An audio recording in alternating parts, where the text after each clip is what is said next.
How we doing, everybody? Welcome to another episode of Getting Jiggy with It. I'm Will, and today we're going to go over the top 26 games that we backed last year, and we're excited. I keep saying we because Anthony doesn't even know what I've backed last year. I think she'd be amazed and freaked out and kick me out of the house or put me on the couch. But yeah, it's 25 games that I rated using Pub Meeple. A lot of people are using Pub Meeple now for their rankings. I threw everything we backed in. I did exclude things like expansions. So there's a lot of games where there was a new expansion released. We hadn't played the initial game because, of course, we haven't played mini games because last year was our first big year in hobby. But I didn't want to include any of those because I backed the entire thing to get the expansion plus the base game plus everything else. So there's a whole bunch of those that we backed that we'll be getting in next year as well. But these are basically the top 25 games that I'm excited for. And then there's one exception that's involved in there. And I'll tell you guys why as soon as we pull it up. So with that said, let me go ahead and pull that screen up and we will get through this. All right, so here we go. So this is the number 25. So the number 25 is actually Oathsworn, or not 25, I'm sorry, number 26, or the honorable mention is Oathsworn.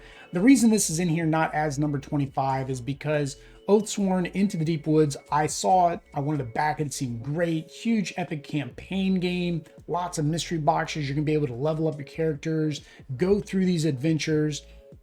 And you know, when I first started looking at Kickstarters, you'll notice a lot of these are that way, is I was pulled in by minis. So any game that had lots of minis was really cool. This one was even different because they created this system where you could basically snap in and out your upgrade components. I don't know if they're going to show that anywhere on here, but it's a bunch of big boxes. They compared it to like the Gloomhaven box. And I think there was even an update, a recent update, they showed like all these mystery boxes laid out with a mini. It's a lot of stuff.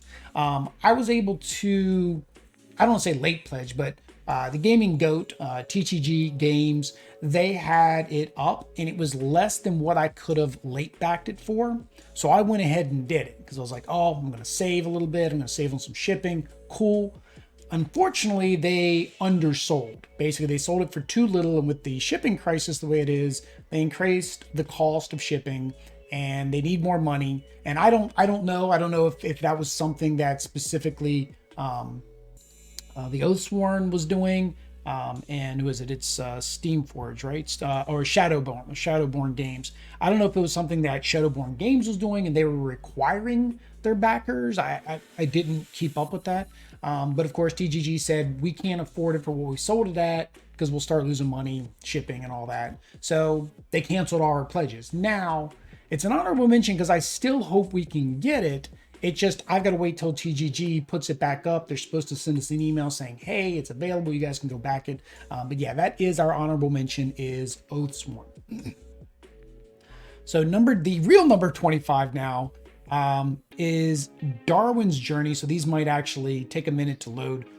So Darwin's Journey, let me click on, I'm not even on the right pages, guys. This is my first time doing this. But yeah, Darwin's Journey basically is a Euro game.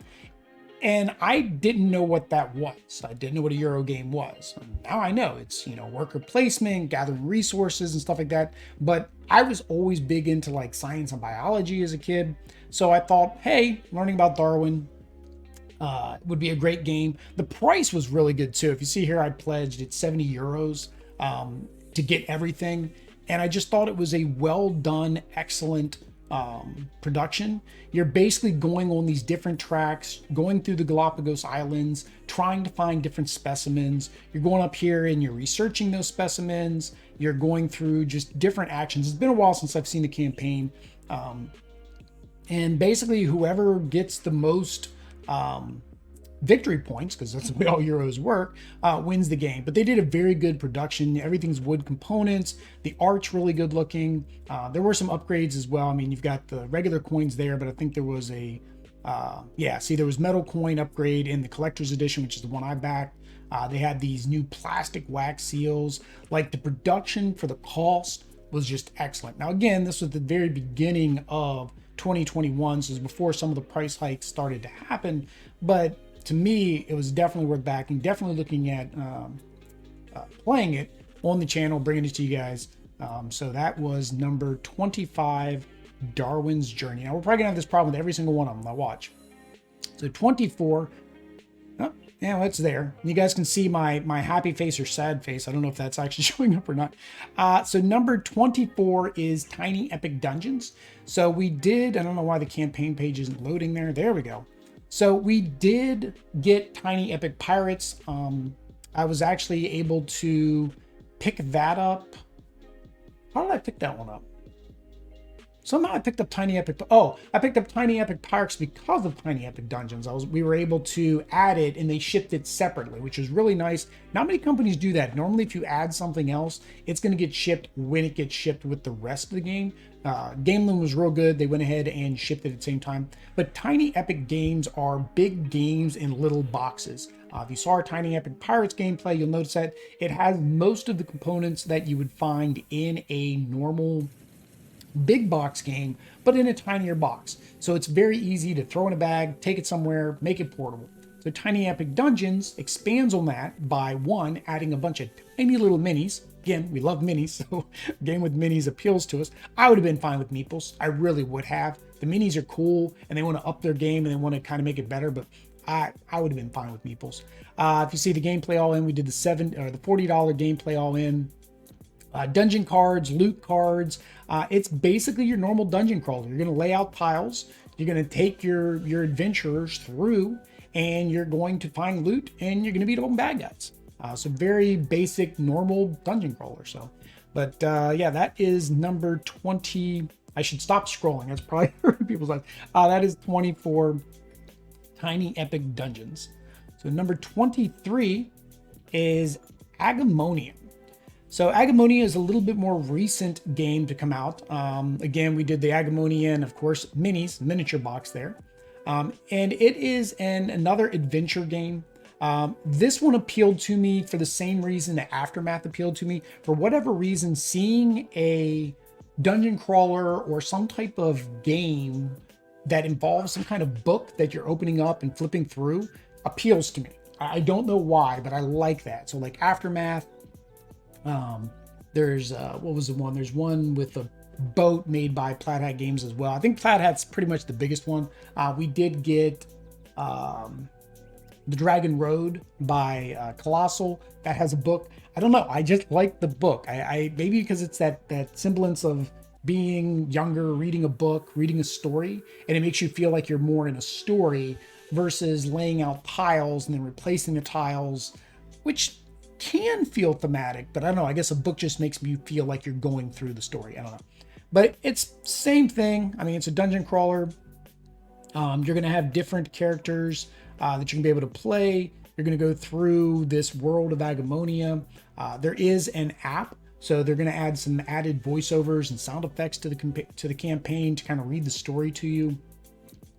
Lots of stuff was unlocked. But yeah, this one definitely looked interesting. Of course, watching different other channels like Board Game Co. do the playthrough definitely was right up our alley. Everything you need for 100, but of course we got the minis, so that added up. But even still, if more games would do this, I know that, for example, Legion Games mentioned this. If more campaigns would do this, give you a nice acrylic standee at the base level, and then just let people that want the minis add the minis on, I don't think they would lose too much. This is a perfect example of that type of campaign. I think it worked well. I don't remember if the standees were acrylic or not, though. So I could be misspoken there. But that is number 23, Agemonia. So number 22, again, is a little bit newer campaign. So this was Keep the Heroes Out. Keep the Heroes Out is a reverse dungeon crawler, if that makes any sense. So instead of you being the dungeon crawler and trying to go through and beat up on the monsters, you're the exact opposite. You're using the monsters to keep out the the good guys. So it's very charming. It's deck building, and me and Audrey are really starting to like deck building. This just immediately when I saw this, very cute, very chibi. We like that kind of aesthetic in games and cartoons and anime and stuff like that. I believe, if I'm not mistaken, Luis Brea, he's the one that did Dwarves as well, I think. I think he did dwarves. I think that was his other games is dwarves. No, he did Night Parade. Okay, yeah, he did Night Parade. The art though, I think is the artist from the one that did dwarves, and that's dwarves with a 7 for whatever reason. But yeah, I thought this was very cute, very charming. The gameplay, again, modular board, you're going through tiles, you're trying to collect, and then you get all these little skeletons and dragons and imps, and you're basically being the dungeon master in reverse, and you're basically playing these cute little chibi monsters out to keep the heroes out. So very excited for this. Looks very cute. Audrey is probably really gonna like this one. I don't want to say she doesn't like dungeon crawlers because we really haven't done much, but being this chibi cute style, she's definitely probably gonna be more interested in this one. So that is Keep the Heroes Out. What was that? Number 22. So number 21 you can see here is Master of the Universe board game, Clash for Eternia. This is based off of another system. I forget which system it is that CMON did, but it's based off another one of their systems. This is the US version. There was a European, and then there was a US due to licensing and stuff like that. You can see I've got the $110 pledge right now. That isn't what I stayed at. I went ahead and went all in recently, or actually the pledge manager closes on the 15th. So if you've not closed it, you want to do it. But this has multiple modes. One is a skirmish mode where you can take the good guys versus the bad guys. There's also a 1 versus many mode. And then there is a kind of like a scenario campaign mode where you're going to have some type of a task, like trying to escort, say, the queen, or you're trying to find a particular power item, and you're going to go through and try to accomplish those goals, right? But again, CMON games we love. We love the minis. We love painting the minis. We love playing with the minis. Any game that they come out with so far this year, we've backed. And that's probably going to continue because, of course, Marvel Zombies comes out. We're definitely going to be getting all in Marvel Zombies. And we have several other Marvel games coming in. That's one, of course, that was an expansion I couldn't mention. I considered Marvel X-Men just an expansion, a standalone expansion to the regular Marvel United. So I didn't include that because otherwise we know that would be my number 1, right? But it also came out last year, technically, right? Because the base game came out, Wave 1 already fulfilled. So, but I digress, yeah. So this is He-Man, again, something I grew up with as a kid. It was something that I watched as the cartoons. You have She-Ra. They based it a lot on the toy line, but it just seems like it's going to be a fun little game, lots of terrain, lots of things to do. Don't know if it'll stay in the collection long term, but I think we'll at least get through playing most of the scenarios and get through at least trying to play with all of the different factions that they provide. I don't know if we'll get through all the scenarios, but we'll give it a shot, right? So that is what I say, number 21. Yeah. So number 20 is Hidden Leaders. So this is another one where the art really drew me in when I looked at this game. This is a new take on area control. You're basically playing cards and using different colors. You can see the board here, using different colors to push the little banners one way or the other, right? And depending which way they get pushed depends basically who's going to win the game, right? Certain ones want certain things to happen. Don't know the exacts of who wants what. And if that condition is met, that particular team, basically that particular group wins, right? Whether it's the dark, whether it's the light, the forest and whatnot. Again, the art is beautiful, looks outstanding. Colors are vibrant. Everything's great. The upgrades, there weren't many upgrades. I mean, this I think was it says UV spot here, but I think there was only the $20 edition. So I thought it was a cloth map, but maybe that's use the backside as a portable board. Oh, that's the double-sided faction overview cards. Okay, as a portable board. Okay. Didn't know they did that. But yeah, it just looked really good. It seems really fun. Something that's easy to bring to the table. It seemed like it had things that we hadn't seen before, but again, we hadn't seen anything yet. So some of these games, that's really why I backed them. It was something I had never seen before. But even still, I don't know if I've seen any games yet that are like this. So if you're interested, I don't know when it's hitting retail. I don't even know if you can late pledge or anything right now. But that is number 20, right? 20 Hidden Leaders. I wish you could name these tabs up here at the top. Number 19 is one that everybody is hoping comes in 2022.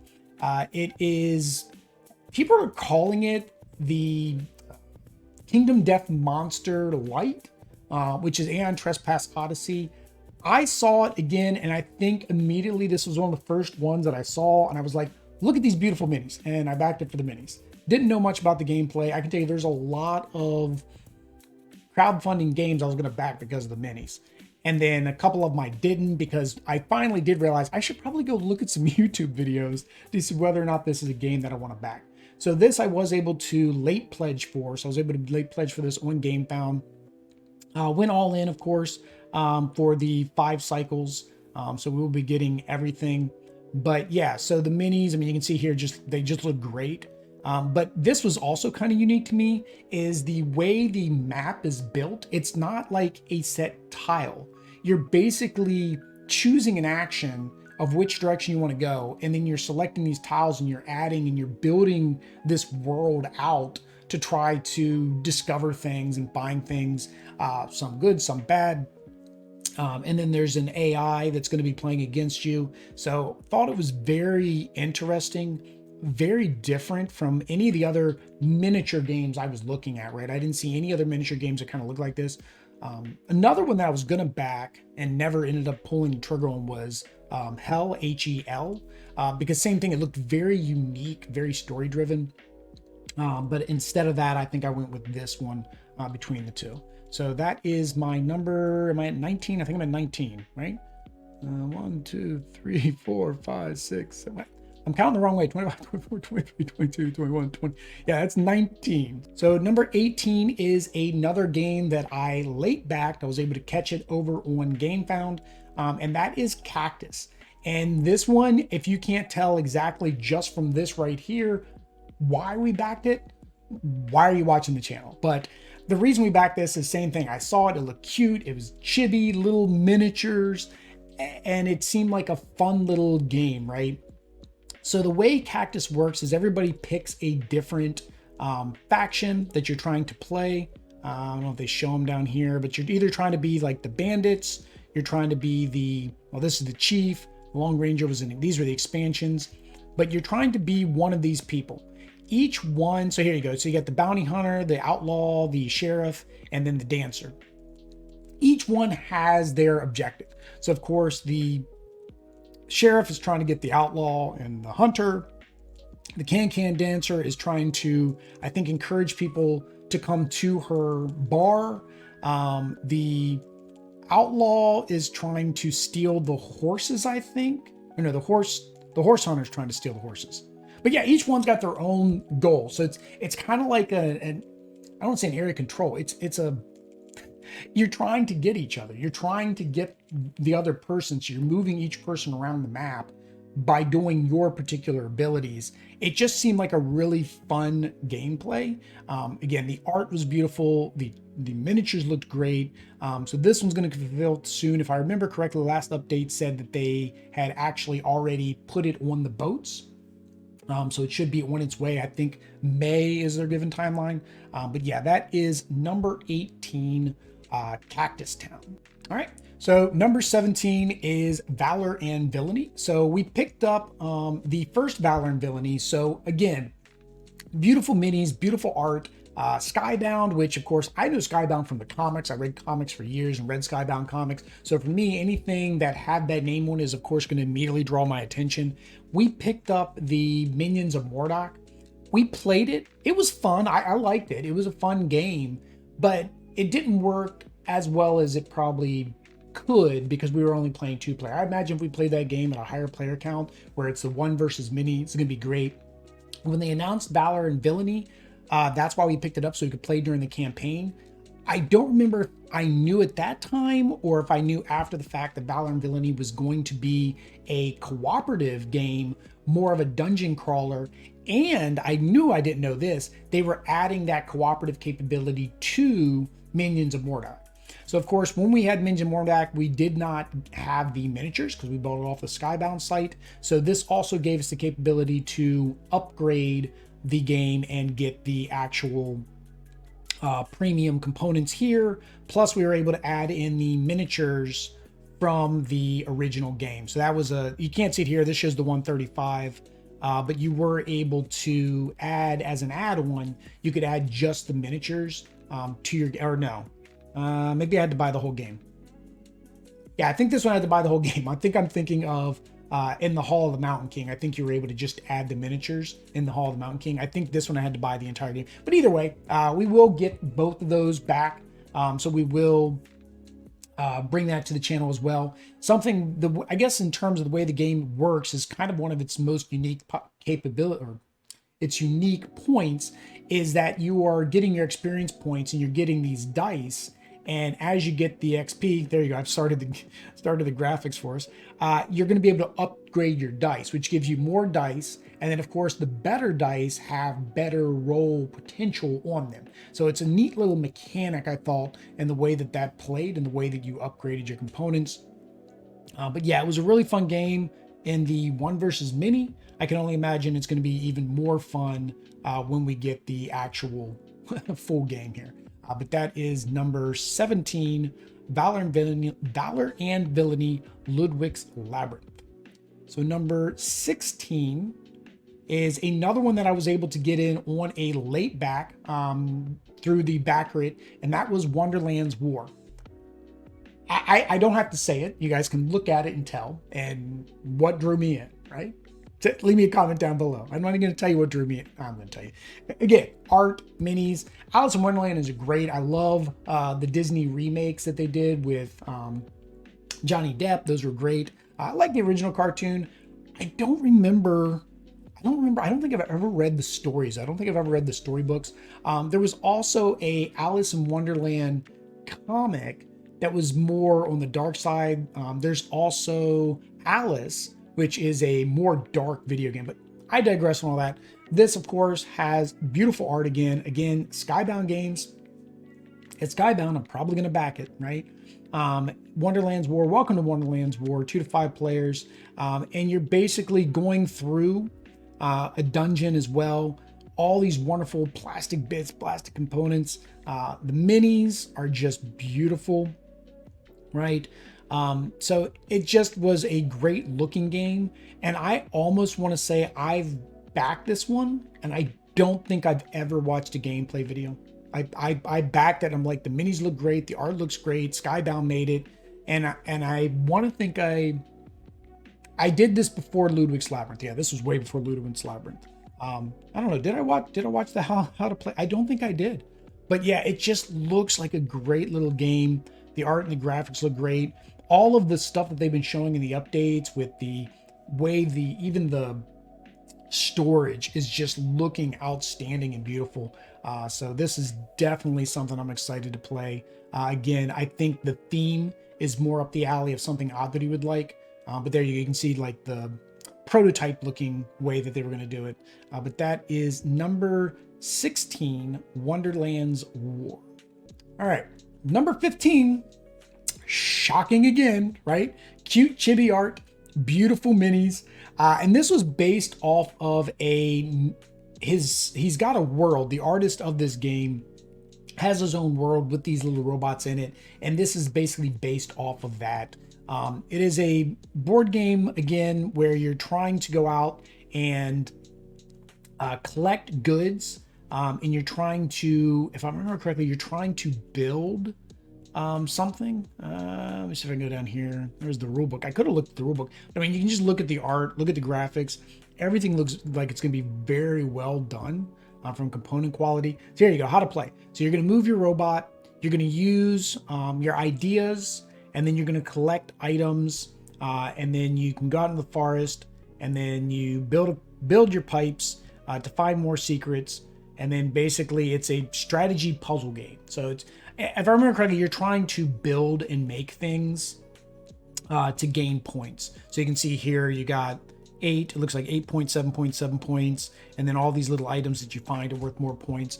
So it just seems like a really cute little strategy game. It wasn't bad, $54 for the full deluxe with the 4 robot minis.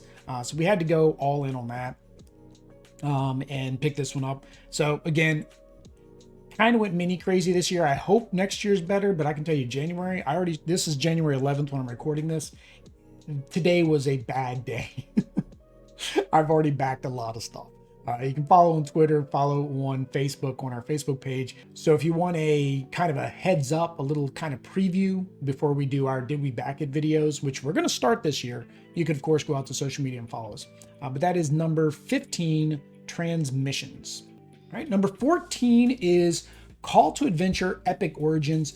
So before this launched, I saw a lot of somebody boop me.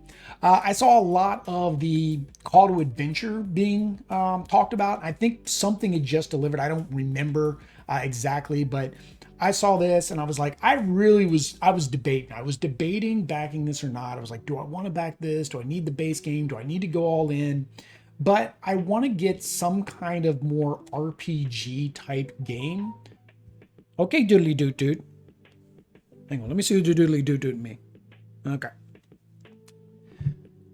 But we wanted something more RPG-like, and I didn't want to go full RPG. So I had heard in most of the reviews and stuff, this seemed to fit that. You get to build your character, you get to select your heritage, you get to select your class, you get to select your, and then your adversary that you're going to go against, and then you're going to build that character up. A lot of card play, card action in the way that things are working. But people loved it. And I'm figuring if there's going to be a game that I need to get to start on an RPG story, this seemed like a very good place to begin. So of course, I backed at least the Epic Origins. We'll see how we like the Epic Origins. If we like the other one, Stormlight and the regular. Now, the guy at my game shop said the Stormlight wasn't very good. They didn't like that. But the regular Call to Adventure was good. The only thing is some of the deluxe components, they said, like if I want to upgrade this one to a deluxe edition, they said might not be available. But then again, I didn't get the deluxe edition of the Epic Origins either. I just went with the Adventure Pledge. But yeah, that is number 14, Call to Adventure Epic Origins. Number 13 is actually two different games. So number 13 is Solani and The Girl Who Made the Stars. So both of these are very thematic puzzle games based on cultural, two different cultures, right? Solani is based on a Native American tribe and their, I think, holiday system. And then The Girl Who Made the Stars is based off of an African folklore, if I'm not mistaken. Let me see if it's got it down here. Yeah, so this one here, you got your they're both of them are puzzle tile laying games. I think when I backed this one, I realized Audrey likes the puzzle games. I think we played like Santorini and a couple other tile laying games at that point. So I saw both of these and thought these are gonna be very fun, very cute. Again, the graphic representation, they're very pretty games. You see here with all the little meeples. But yeah, what do they explain the stories?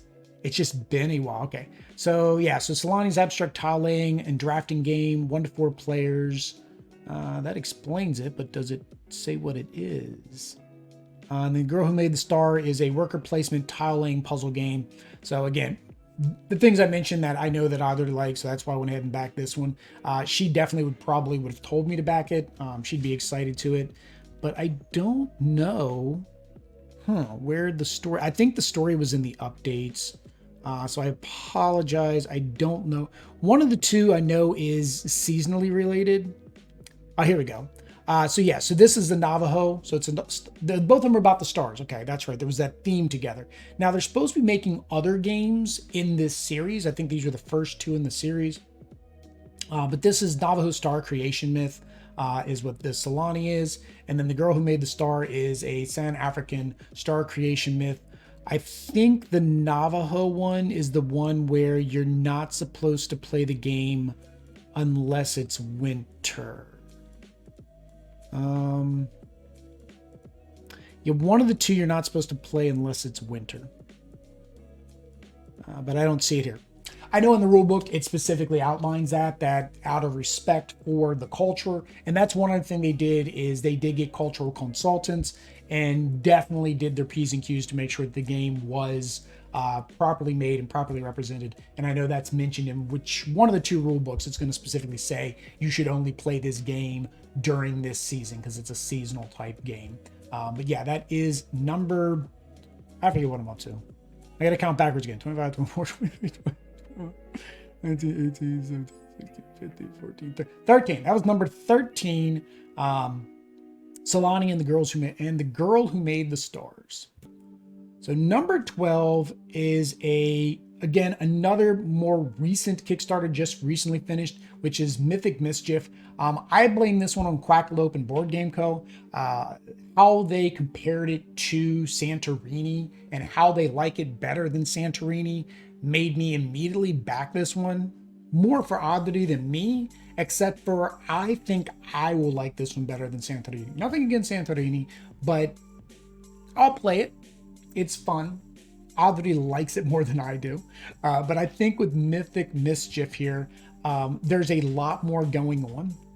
So in Mythic Mischief, it's a kind of an abstract strategy game where you are playing against another group of school students. You're all different. You all have different powers and abilities. So again, you keep comparing it to Santorini because that's all we have, where you can do different things, different abilities based on what you choose, whether they're the ghosts or the witches or what have you.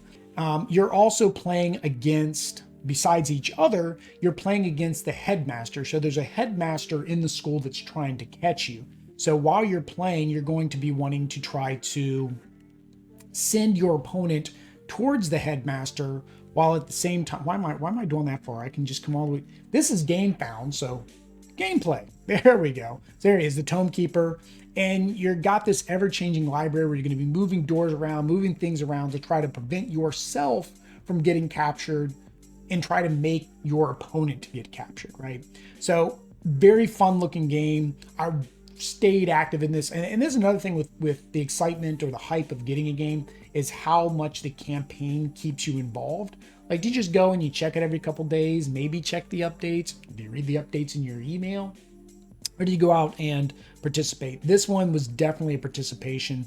Again, the minis look great. All the different factions look great. So we're definitely going to be excited to get these painted and then get them to the channel. So here you go. So you have 1 versus 1, 1 versus 2, or 2 versus 2. And then there's tournament and solo mode, blitz head to head, team blitz. I mean, there's tons of different modes. So that's tons of variability. But yeah, that is number 12. Mythic Mischief. All right. And our number 11, or my number 11, is another cute game, another recent one, and that is Flamecraft. In this one, you are little dragons and you are trying to craft different goods and artisans by going to different stores, by placing your worker there. So it's a little bit of worker placement, a little bit of resource management. Again, beautiful artwork. On these, again, another reason. Immediately you give me something with this kind of artwork, you're probably going to have my money. I'm going to go look at some of the gameplay and all to see if I think it would be interesting. But you bring in artwork like this and it's almost an instant back for me. And I would say the minute I show Audrey this, she'd be like, how much? Doesn't matter. Buy it. Right? Actually, she wouldn't even ask me how much. She'd just be like, buy it. But there are a bunch of cute dragons. Of course, Lucky Duck Games has been doing real good things. Cardboard Alchemy as well.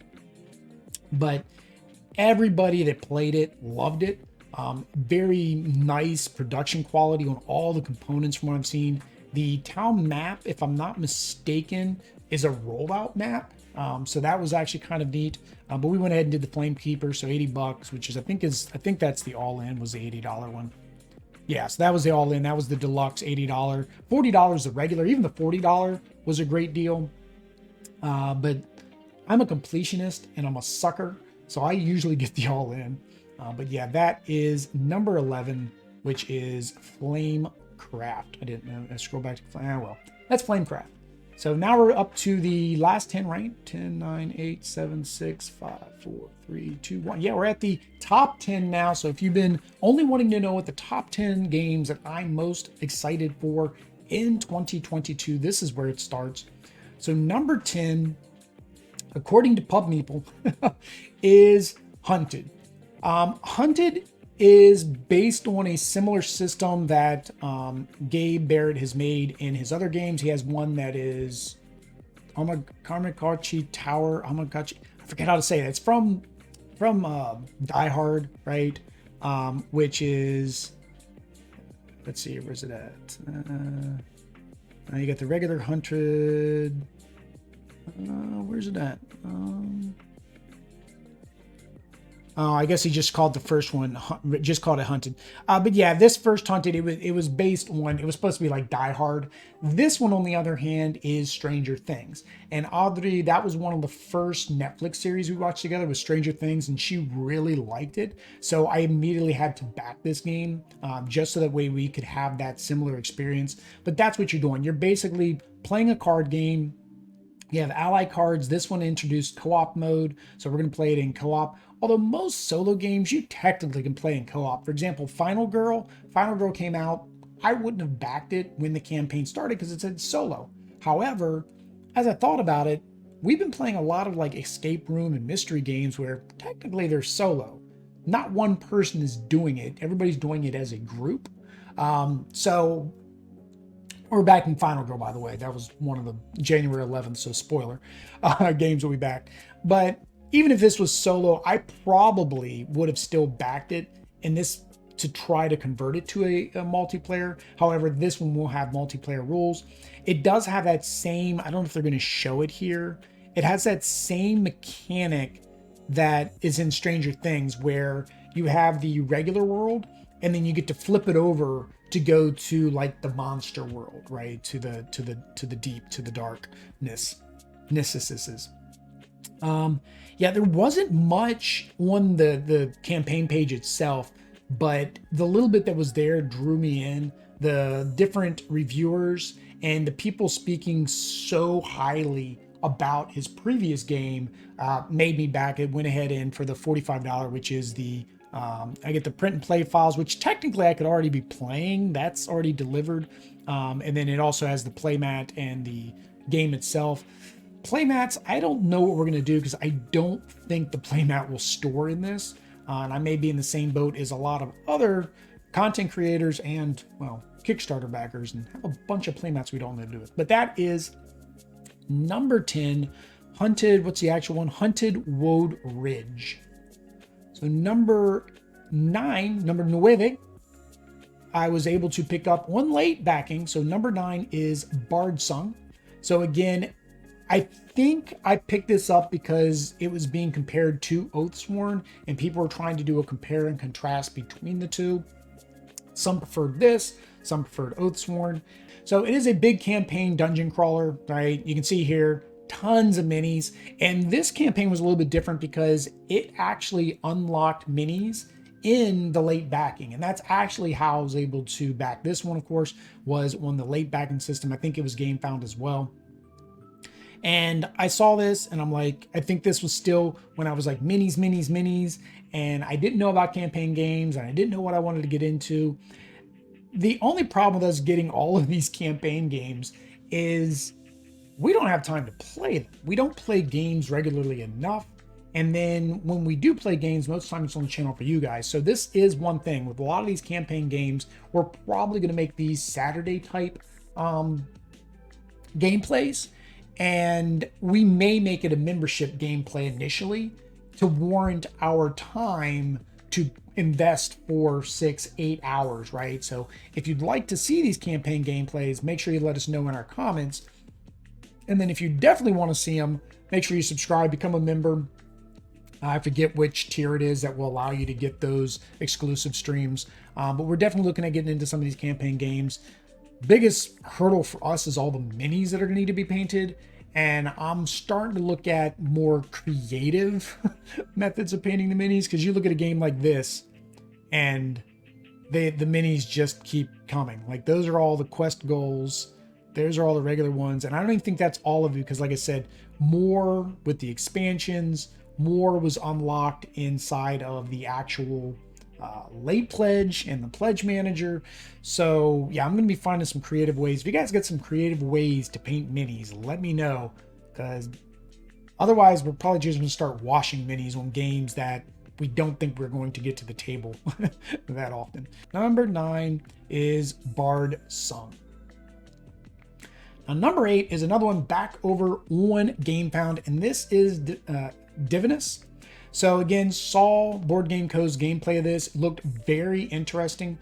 Legacy games have always appealed to me. The first hobby legacy game I played was Risk Legacy. I played it at work with some guys.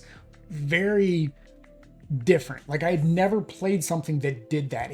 What you did during the game impacted future games. I thought that was so cool that could happen, right?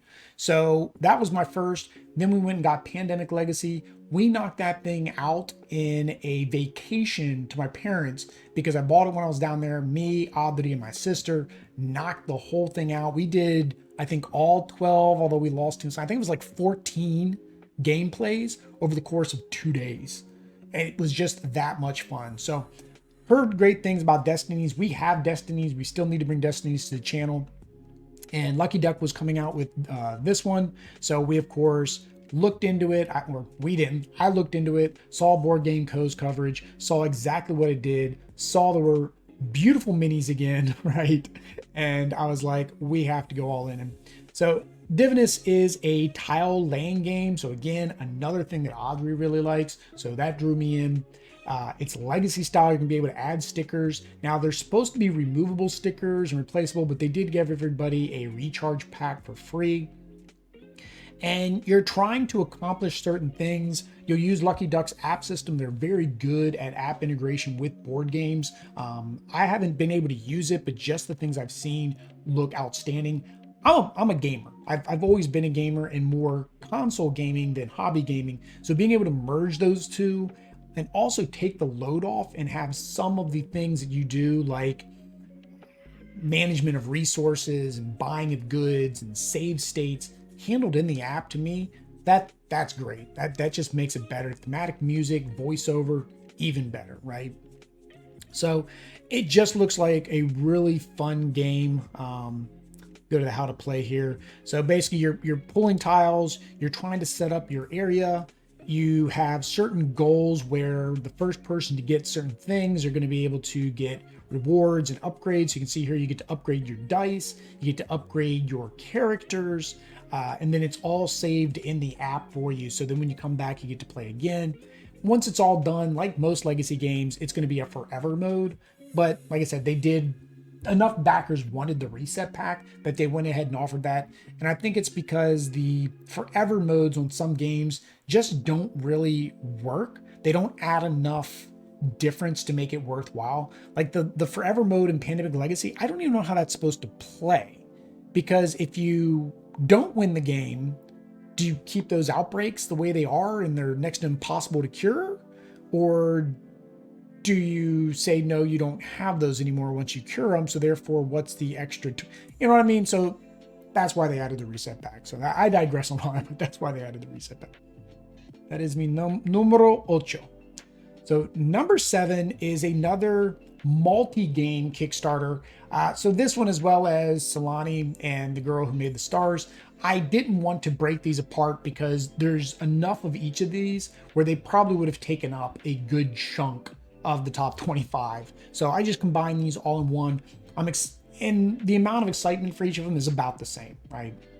So these were 3 games. It was Scooby-Doo and then Teen Titans and Looney Tunes for the Mayhem system. So CMON Games is coming out with a Mayhem system, which is similar to like Unmatched, where the games are interchangeable. You can play any of the characters on any of the other characters' maps, right? And you can kind of mix and match. So you can play Bugs Bunny against, Robin and vice versa. And then the other game is a Scooby-Doo game where you're in the Mystery Machine, or you're not in the Mystery Machine. You're in, what's the word I'm looking for? There's a word. You're in iconic, there we go. You're in iconic locations of the Scooby-Doo universe. You're trying to go around while trying to stay away from the big bad ghost and then try to reveal his identity. It looked very fun. I saw Quackalope did the digital gameplay with CMON. Watch that. Looked like a fun little game. A nice thing about this one is it was also all pre-painted. Now, again, I don't mind. I would have painted the minis, but having them pre-painted just means that we can get it to the table that much quicker. If somebody's going to offer me painted minis as part of the initial pledge, I'm going to go for it. However, there was a game that a lot of people were raving about, yet the price to me didn't warrant it. And it felt like that price difference was because of the pre-painted minis, right? I felt like it was roughly $50 too much for what it was. And that's about what most companies would charge extra to have a pre-painted mini. But here you go. This is the, again, I get sidetracked. You guys know how this is. That was the Teen Titans with all of its Kickstarter exclusives. So Beast Boy, of course, can't be a Kickstarter exclusive. And then, of course, you have the Looney Tunes, and then their Kickstarter exclusives was all of them. And then we also went ahead and I did the all-in collection to also, and then I added on, I didn't also here, but because of Dick Dastardly and Muttley, and we hadn't played it anyways, I went ahead and added the Wacky Racers Deluxe Edition as well, which I guess they're not showing or I passed. But yeah, so very excited for this. Big comic book fans, of course. Love Teen Titans. I'm more Marvel than DC, but that's my DC game, I guess. Loved Scooby-Doo as a kid. Loved Looney Tunes, especially Marvin the Martian, right? Loved him as a kid. So great to get this. Happy to bag it again. CMON campaign. Gonna probably back it. So that is number, I keep losing count. That's number 7. That's number 7. Number 6. So number 6 is Bardwood Grove. So we did the entire Final Frontier Games Week, right? Where we went through the entire collection, starting with Cavern Tavern. Then we did the Rise to Nobility, then Merchant's Cove, and then Bardwood Grove. If you've seen our top videos, you'll know that Merchant's Cove was one of my favorite games this year. So definitely when Bardwood Grove was mentioned, had to back it, had to go all in, of course, collector's edition, get it all. $110 isn't bad either for the amount of content that you're getting here. They did go back to meeples, which I'm fine with. Unfortunately, it's my OCD. Don't like when games switch back and forth. And I would almost like if they were to offer printed meeples for Merchant's Cove, right? And then also allow you to get stickers to put on the Rise to Nobility meeples. Although there weren't meeples, it was mostly just dice. Were there meeples in those too? Rise to Nobility, no, you put the dice out. You brought the houses back. It's been a while. But yeah, so the mix match sometimes is annoying. And where that came in was Merchant's Cove. The secret stash character, you have to use a meeple, right? And then, of course, Bardwood Grove is going to have a character that you can then play in Merchant's Cove, right? You'll be able to play one of the bards in Merchant Cove, and you'll be using a meeple instead of a miniature. If they would have offered a miniature pack, I would have been all over it, right? I mean, now these meeples don't look bad. I mean, that, you know, screen printed or sticker printed meeples with the art. Again, we love the Miko's art, so that's another draw for us. But there you go. You got a bard, tableau. I think if I remember correctly, this one is card. Yeah, this one is card play. So whereas Cavern Tavern and Rise Nobility was dice, and then Merchant's Cove was all kinds of different things, Bardwood Grove is mostly going to be card play, card action selection to be able to get your abilities and things. You're going to be tuning up your music, getting it louder, making it quieter to accomplish your goal, get the most victory points. You get to win. So that is Bardwood Grove. So that is my number 6, right? 1, 2, 3, 4, 5. Yes, number 6. All right. So now we're into the top 5. So numero 5, number 5. Another one that I was able to get in on a late back or a late pledge. Very excited I did. And that is Endless Winter. So this again was another one where I saw the art and I'm like, I like this art. Why do I like this art? Why do I recognize this art?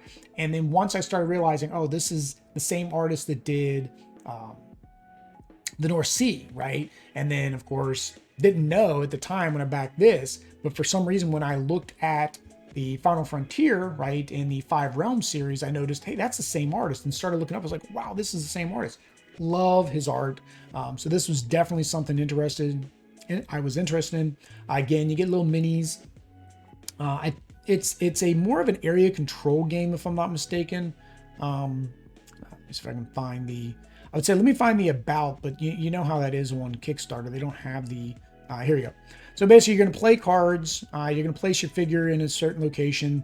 You're going to place cards face down on a pile, gain the benefits, and then after 4 rounds, there's final scoring. So that really didn't tell me what type of game it is.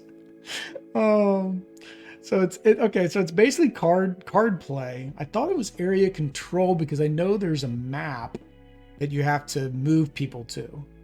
Yeah, see, there's a map that you're moving people to. I don't know. I'm stupid. Sometimes I just back games because I think they're pretty. And with Pub Meeple, it was like, do I want to play this or I don't want to play this other game?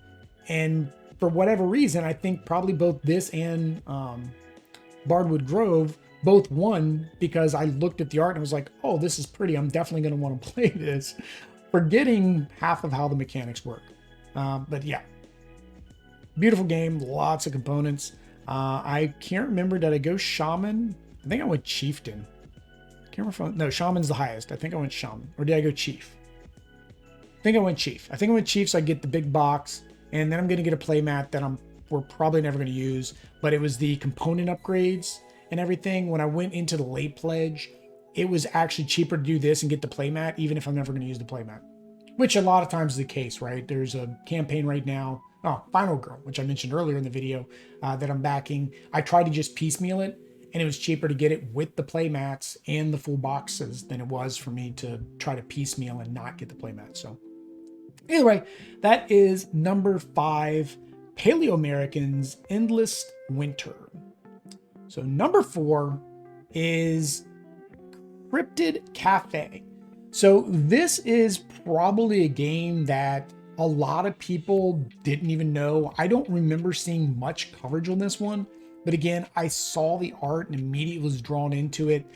This is the creator's, I think, first successful campaign. He had tried this, I think, twice before Squatchy Games. I think he had tried it, or no, he tried it once before. So he tried once before calling it Harry's Place because, you know, Bigfoot, and you got Harry from Harry and the Hendersons. And it didn't succeed. He took everybody's feedback. He came back with Cryptid Cafe. Basically, in this game, it is a card placement resource management game where you're trying to fulfill the orders of your cryptids that are coming to the cafe. You have your little board here.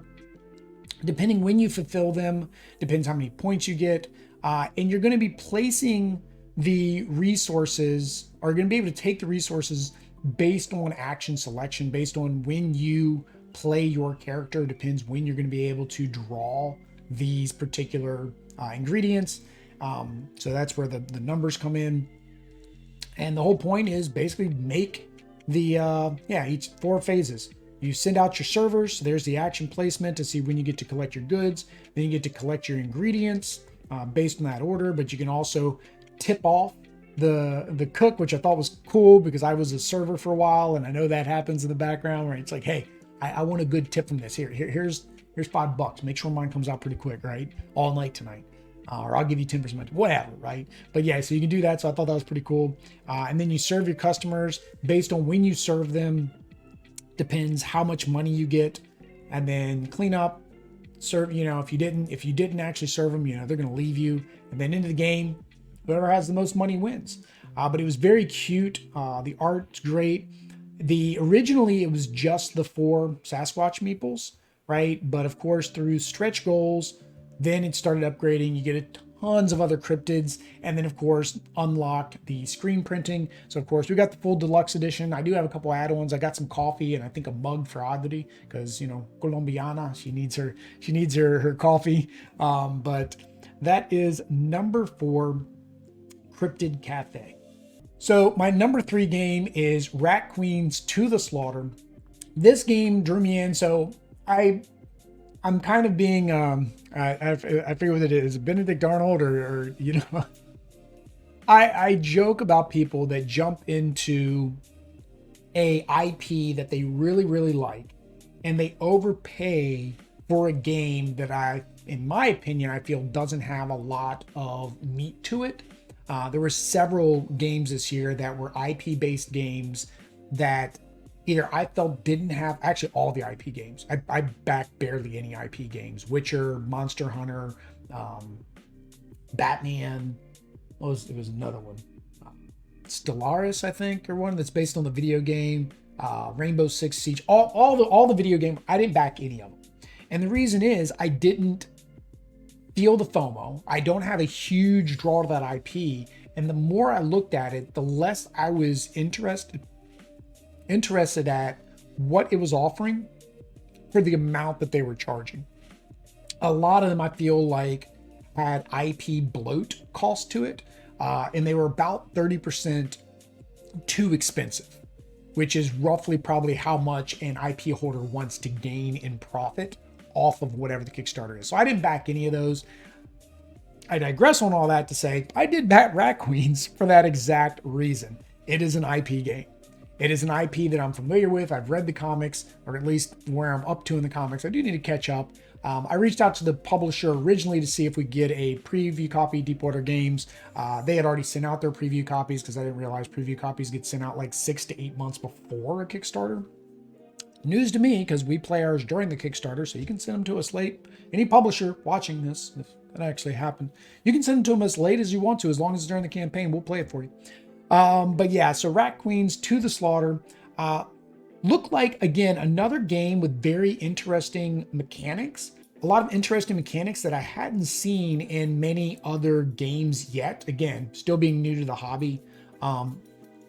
Again, cool miniatures for a comic that I like. So definitely enjoyed that. It was a co-op adventure capability. So again, me and Audrey can play together. It's not competitive, which we don't normally try to play them any competitive game. We do have a couple, but we don't try to. There's some more miniatures of the bad guys. Definitely like those. Trying to see if it shows the player board, but yeah, here you go. So it's kind of like a lane defense game, if I'm not mistaken.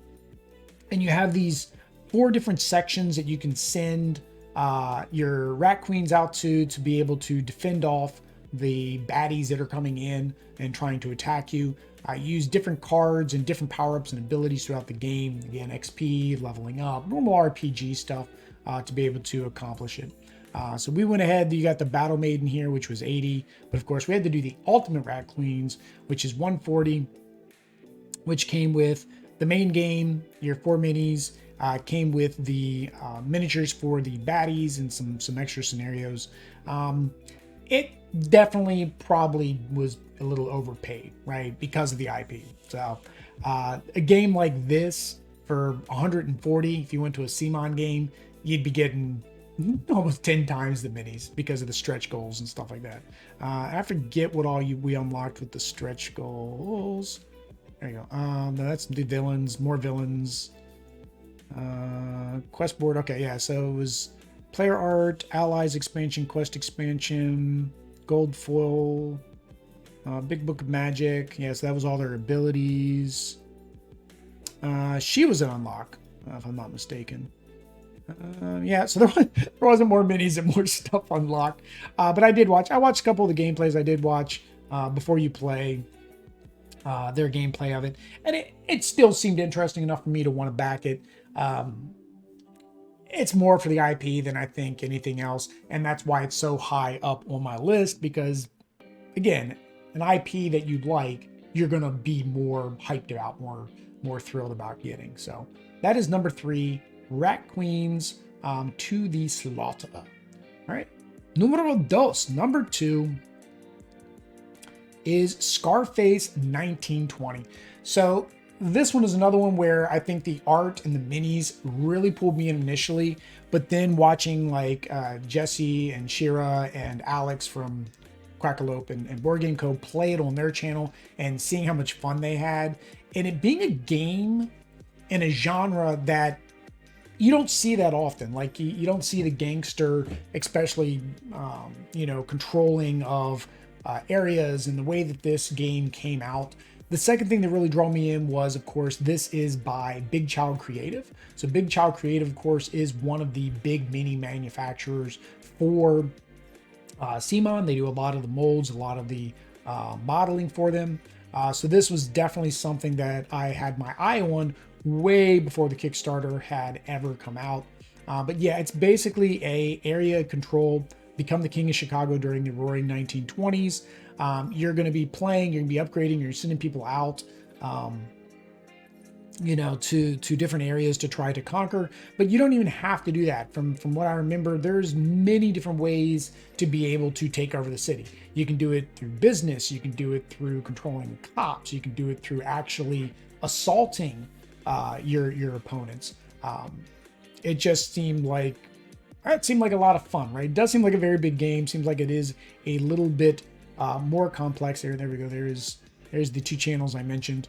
Name dropping. Don't think that's going to get me anywhere, but hey. The other thing, it was $100, right, for the main game.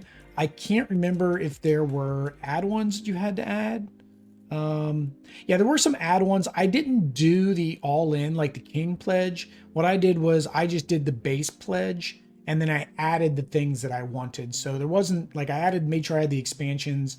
I got some of the upgrades, but of course, like, I didn't get some of the cosmetic things, I think, and like the playmat, I think, was one thing I didn't get. Do they show the different pledge levels? Let's see here. Yeah, so there we go. So there was the 140 that gave you everything, but it gave you sleeves, and I'm not a big sleever, and if I am, I'll pick up sleeves later. So that's why I didn't pick this one up. But I did want like the wooden goods and all that, so I added them separately. And it still came out cheaper. Like the sleeves weren't coming out free for me with what I added. 174 gave you like plastic money, and the playmat, I didn't want that. Yeah, it still came out cheaper because I always do the math to see which way is cheaper, and definitely didn't go for the 210. I don't even know what this thing added. Oh, it added the art book, so didn't do that. But yeah, so that is numero dos. Number 2 is Scarface 1920. All right, number 1 game should be really no surprise. Number 1 game is a Marvel game, and it is Marvel Dice Throne. So Marvel Dice Throne, I had been looking since I started seeing Dice Throne Adventures and Dice Throne Season 2 starting to show up. Again, the art was initially drawing me in, and then hearing what everybody said about it really made me want to get those 3 games. Missed it completely, and I think to get all the minis, because that had minis, which again was something that was drawing me in, all the minis, both Season 1, Season 2, and Adventures, I think was close to like $500. They announced Marvel Dice Throne. I'm like, solution, problem solved. I can just use this, and hey, I need minis. I have everything from Marvel United, and all those characters are there. Now I have minis. I don't know why I technically need minis, because this is an adventure game. What Dice Throne is, now they say you can play it in Dice Throne Adventures. Don't tempt me. Don't tempt me, Roxley. But what Dice Throne is you're basically picking one of a certain amount of heroes. Each one has their own special powers. You're going to roll your dice to be able to activate the abilities that your heroes have. There's also different cards and things that you can upgrade. There's action cards, which allow you to change your abilities and change your cards. And you're basically just trying to beat down your opponent to 0 hit points. Love the Marvel theme. Love the concept of the game. Not sure if this is going to be something that me and Audrey will really enjoy, and that's just because of the fact that we don't do much competitive. We don't do that much take that. We try to be nice to each other. However, a lot of times, like most people, you do enjoy beating up on each other, right? You do enjoy the take that if it comes around. You feel bad for about a split second until you realize it's all a game and your end goal is to win. So I think this will be fun. I think it'll be great. Unfortunately, I don't think more is going to come with it. Roxley was very very sure that nothing else was going to come for this game. They did say that the next thing that they're going to be working on is Season 3. So Season 3 will come out. If we really like this in terms of the dice play mechanics, which a lot of people have talked really good things about, because when I was backing this, the other thing that was out, of course, was Too Many Bones, which has a lot more complex dice play, a lot more in terms of the RPG. It was co-op. I was like, which one would I really want? I was actually hoping they would, like, some surprise during the campaign was going to be, oh, here's an adventure mode. That didn't happen. I'm not completely disappointed, but would have liked to see an adventure mode. Whereas, you know, Too Many Bones has that adventure mode. It was about $150 before buying the box to fit it all in. Too much for me. If it would have been around 500 with the box, I probably would have backed it. If it would have been 500 and the box would have been another 100, I might have backed it. But I think if I remember correctly, it was like 650, 680 for everything. And I think there was still some promos that weren't included in that. And then it was another 200 for the box, or maybe it was 150 for the box. I don't know. It was too much. I was like, we'll go this route. And if we need to, I know I can get all of Dice Throne with the minis, with the adventures, and probably season 1, 2, and 3 for less than that, right? So we'll see when that time comes, when season 3 comes. But either way, number 1, of course, is going to be a Marvel game. Marvel is my biggest fandom. Maybe there'll be a Dice Throne Marvel season 2 if Roxley and the OP really liked what happened, and it'll be the X-Men, because that is my favorite of all time, and you can take all my monies. So there we go, guys. That is my top 25 most anticipated Kickstarter games or Gamefound crowdfunding games that are supposed to deliver in 2022. We have plenty more games that we did. I think my overall backing count for last year was close to 100 games. I went a little bit crowdfunding happy. 2 reasons. 1, new to the hobby, need to get a lot of these games because, like I said, a lot are games that include expansions. But 2, I have no self-control. I really don't.